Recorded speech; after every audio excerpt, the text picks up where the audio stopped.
BC SC ST డ్వాక్రా మహిళలకి ఇదే, ఉమ్, మైనారిటీలకు ఇస్తున్నారు అవును.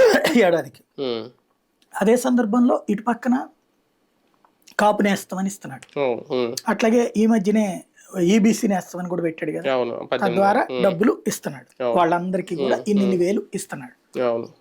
ఇప్పుడు అసలు పాయింట్ వైసీపీ ఈ రోజు వరకు క్యాచ్ చేయలేదు, జనంలోకి తీసుకెళ్ళాల. చంద్రబాబు నాయుడు ఏమంటున్నారు, నేను వస్తే ప్రతి ఇంట్లో ప్రతి మహిళకి 1500 ఇస్తానంటున్నాడు. ఉమ్, 1500 ఇంటూ 12 ఎంత పడుతుంది? ఉమ్, 18,500 కదా. ఉమ్, అది ఆల్రెడీ జగన్ ఇస్తున్నాడుగా. ఉమ్, అంటే రేపు ఈ పథకం కూడా ఇచ్చి నువ్వు అది ఇస్తావా? ఉమ్, అది వేరు ఇది వేరా అంటే అదొక్కటే ఇస్తావా ఇది ఇవ్వకుండా? అవును. ఇది అడగగలిగిందా వైసీపీ ఉమ్, ఎక్కడన్నా?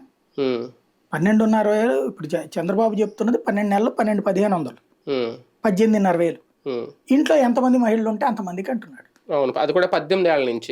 18 ఏళ్ళ నుంచి ఉమ్, 60 ఏళ్ళ దాకా. అంటే 60 ఏళ్ళకి అమ్మాయిలకి కూడా. పెన్షన్.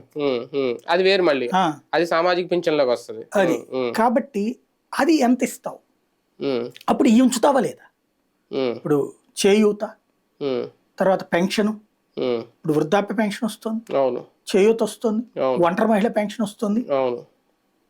ఇవి ఉన్నాయి కాబట్టి అది ఇవ్వరు కదా. ఇప్పుడు ఇప్పుడు ఇంటికి ఓ పెన్షనే. చంద్రబాబు ఉన్నప్పుడు అదే గది చేసింది, అవును. జగన్ వచ్చాక కూడా అదే గది చేసింది.